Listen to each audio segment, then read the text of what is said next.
Class 10th में एक ये यूनिटी वाला जो पैसेज है ये भी परीक्षा में कई बार पूछा गया है।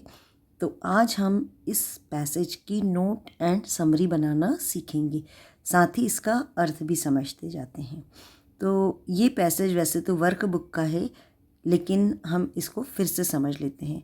It is an admitted fact that union और cooperation is strength, disunion is weakness. तो ये माना जाता है कि एकता में शक्ति है और अनेकता में कमजोरी है, या बंटने पे जो है हम कमज़ोर हो जाते हैं। तो यहीं से बच्चों हमारा जो टाइटल है वो हमें यहीं से मिल जाएगा।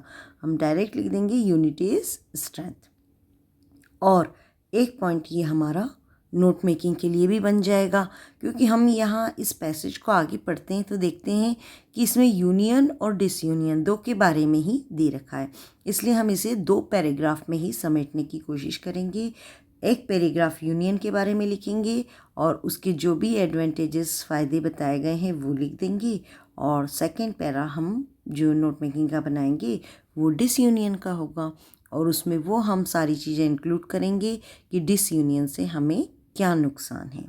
तो ये पहला तो पॉइंट यही मिल गया कि यूनिटी से फ़ायदा क्या लिखेंगे, स्ट्रेंथ, और सेकंड पॉइंट में जब डिसयूनियन लिखेंगे तो उसमें क्या लिख देंगे, वीकनेस। आगे दिया है a united family, a united community, a united society, a united nation is strong, but those who are disunited और स्प्लिट अप इनटू फ्रैक्शंस और groups are all week.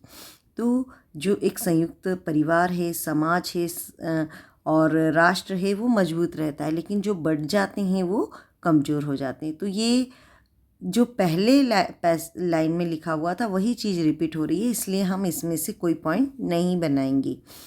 Take the case of a football और hockey member of the team play together and cooperate with one another, they will form a strong team.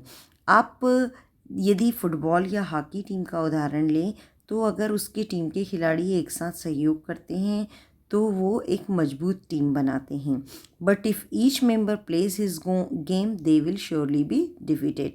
और अगर वो अपना अपना खेल खेलते रहते हैं तो अगर उनमें एकता नहीं रहती तो वो हार जाते हैं। तो हम इसको थोड़ा सा शॉर्ट में बना लेते हैं। निष्कर्ष यही निकल के आ रहा है कि यदि वो एकता है तो वो जीत जाएंगे और डिसयूनियन है तो वो हार जाएंगे।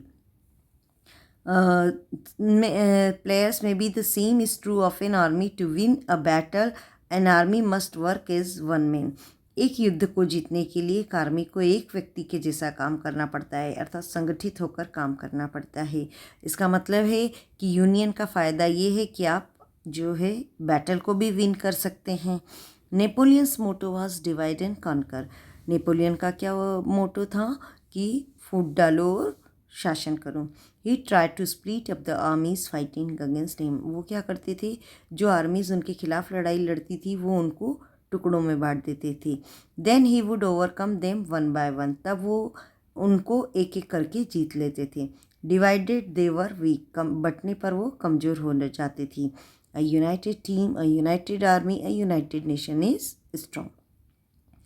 एक जो संयुक्त टीम है, सेना है या राष्ट्र है वो मजबूत होता है। United we stand, divided we fall. एक होने पर हम खड़े रहते हैं और बंटने पर हम गिर जाते हैं। चलिए देखिए, तो इसका जो पैसेज का टाइटल है वो तो समझ में ही आ गया, यूनिटी इज स्ट्रेंथ। अब हम देखते हैं इसके नोट्स। नोट्स में आपको जैसा मैंने बताया कि एक में हम यूनियन लिख देंगे, दूसरे में डिसयूनियन। तो यूनियन से क्या फ़ायदा हो रहा है, स्ट्रेंथ है, स्ट्रॉन्ग टीम बनाता है और विन बैटल।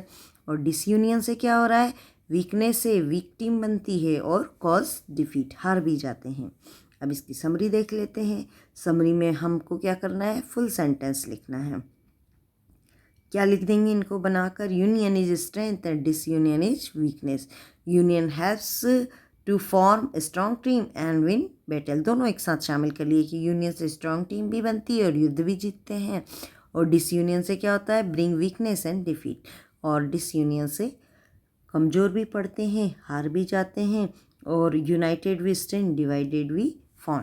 और हम जब एक होते हैं तो हम खड़े रहते हैं या जीत जाते हैं, और डिवाइड होने पर हम बढ़ जाते हैं।